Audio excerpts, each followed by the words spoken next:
Good evening or good morning. Welcome to Friends in Faith. And today we wrap up our series on the 5 habits of prayerful people.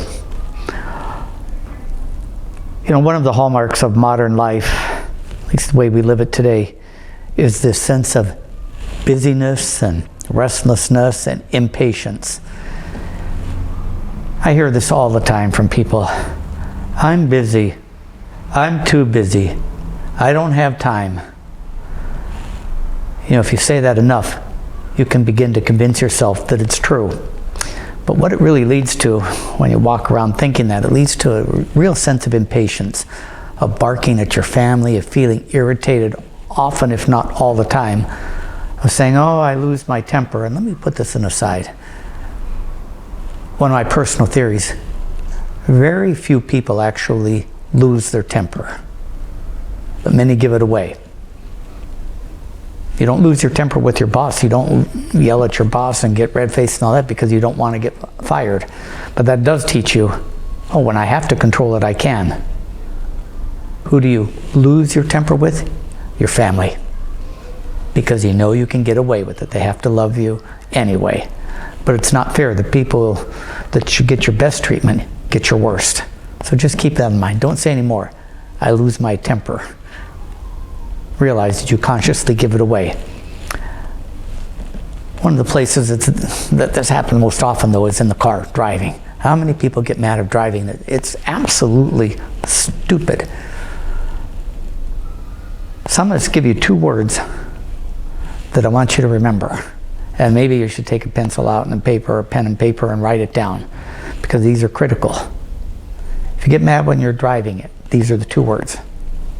Stop it. Just stop it. You don't lose time. You're not late. It doesn't cost you anything. It just lets you feel self-righteous. That guy's an idiot, but I'm not. Just stop it, please. One of the dumber things. And this 5th habit that we deal with today is one of the remedies to getting mad and to feel irritated and tell yourself I'm busy all the time. And the 5th habit is called pondering. Now, not my favorite word, pondering, but think of it essentially as incorporating quiet time into your prayer life. Lots of people say prayers. Fewer take time to pray from the heart. And still fewer take time to just shut up and listen to what God is saying to you, and then to ponder what that means. But in these habits of a healthy prayer life, that is a critical time when you stop doing things and just be quiet. Jesus had that rhythm in his life. If you go through the scriptures, you'll see that he would work in his ministry, and then he would go off to a quiet place to pray and to be with the Father. He'd come back to ministry, then he'd go off to pray. And he incorporated quiet life always in the life that he lived, public life that he lived. And he invited the apostles, come away with me to a quiet place to pray.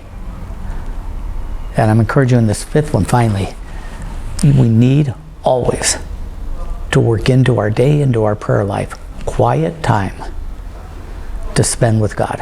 And in fact, if you have to ask me the 3 elements of a healthy prayer life, number 1, it has to be intentional. Number 2, it's going to take time. You have to be willing to give some of your time to spend with God for prayer.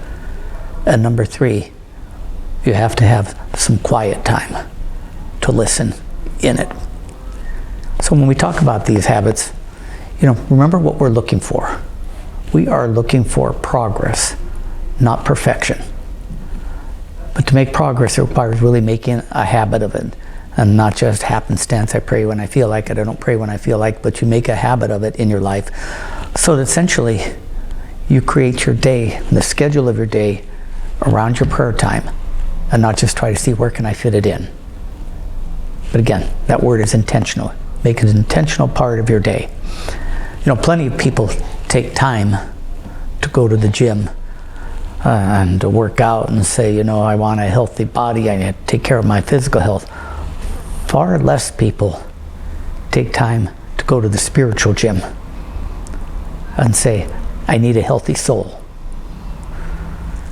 You know, a long time ago I created this stupid little image of myself to remind me of, you know, you can go to the gym and you can pick up your weights and do this and the free weights and the machines and everything and get the six-pack on your body and some muscles and all of that. And it's like a cartoon, but inside of all that, there's this little skinny, emaciated soul that's with the mouth open saying, feed me too. And that's what we're asking you to do. Feed your soul, because no matter how much you go to the gym, each of us is going to die anyway.